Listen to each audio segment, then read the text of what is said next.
Hi guys, it's me, Robert, and welcome back to my channel, Robsam TV PH. So for today's video, another day in Manila Bay. Dito tayo ngayon sa Manila Bay for some updates. Hindi update, kundi punta lang tayo dito para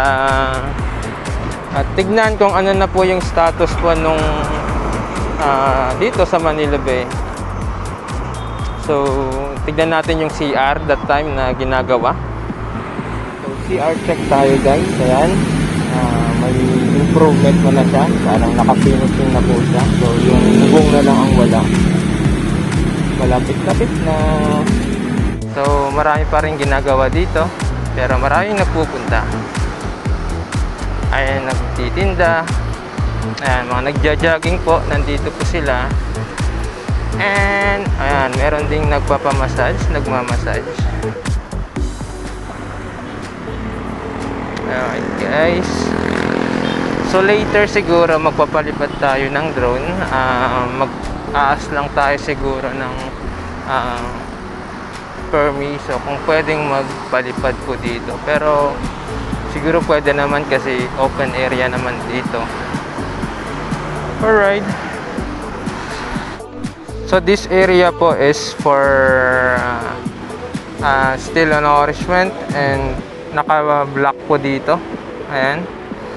May mga blockings po dito so hindi pwedeng pumunta po sa loob. Ayan. So dun po tayo sa may banda dun. Okay guys. Once again, Manila Bay. Ayan.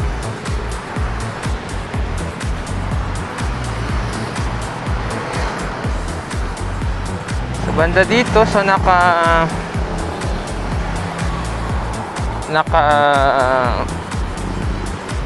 barikada pa din. May bakod dito pa din. Ayan. The usual. The last time I came here, ganito. So, still undernourishment po dyan na banda. So, punta tayo sa dulo. So, nandito na po tayo sa may kadulu-duluan. Hindi pa pala dulo. Dito lang maraming nagpupunta kasi open area dito. Ayan, may bago po. Yung mga tinanim na mga nyog. Ayan. At ito po yung mga warriors po natin, no? Manila Bay Warriors. Naglilinis sila. So, pasasalamat sa kanila. Nilinisan nilang Manila Bay. Ayan po.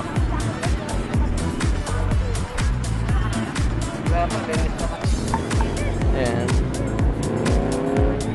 So, napakalayo dati, no? Kasi dati, pupunta ako dito talaga, basura ang nakikita dito. And now, malinis po. At yung amoy, dati, grabe. Now, halos wala kang maamoy. Okay, just the fresh air.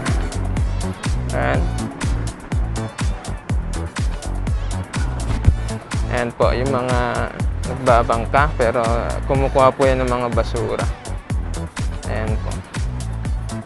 So, this is Manila Bay. As of July 13, 2021. Ayan po.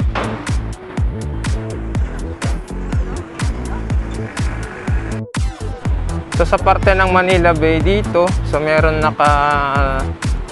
tambang na ano dito. Ewan ko anong tawag dito. Siguro for water system. Hindi ko alam po. I-research ko na lang po and then I'll flash it on the screen while playing this video. Ayan.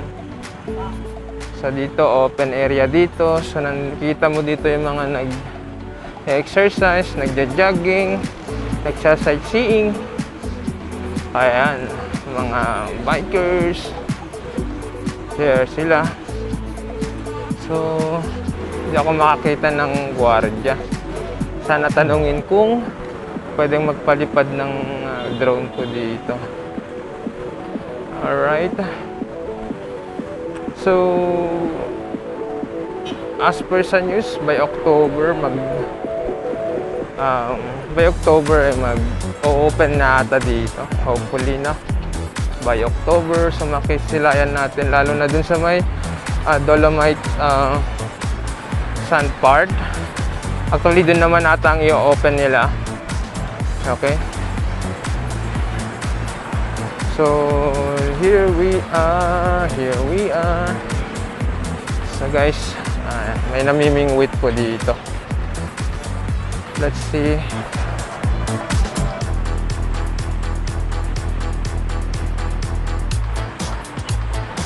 Ayan po. Kumukuha po sila mga isda. Ayan. May balik po tayo dyan. Dun muna tayo. Tingnan natin anong meron dun. Alright.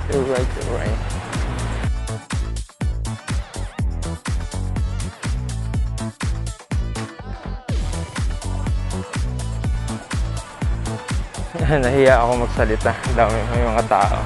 Tumitingin sila sa akin. Ayan. With the baby. May baby sila. Ayan. Ibig sabihin lang na masarap na yung ano dito. Yung hangin. Hindi tulad ng dati na mabaho dito. Basurang nakikita. Diyan sa may gilid-gilid. And now, ayan, malinis po. Wait, tayo sa taas. Ayan o. Good. Diba? Ganda po, ganda. Ayan ah, may nagpipiknik dito. Alright. So, balikan natin yung nadaanan natin na namimingwit. So, let's see kung meron silang makukuhang mga isda nga. Okay. So let's see.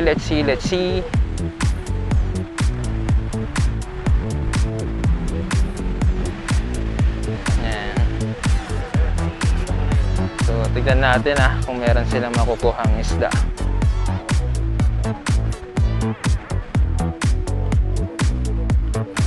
Next tatay.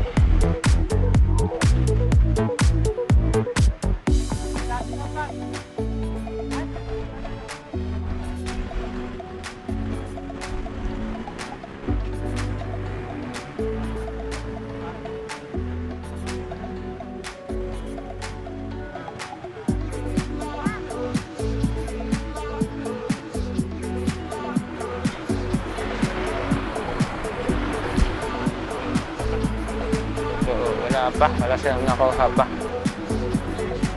So balik na ba tayo dun sa sa unahan at palipad tayo ng drone para makita natin ang area view ng Manila Bay. Ayan.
So guys, another day with Manila Bay. So yun, next time ulit, sana po matapos na to para magalaan na ba. Okay guys, so that's for all today. Don't forget to subscribe to my channel, Robson TV PH. Have a good day.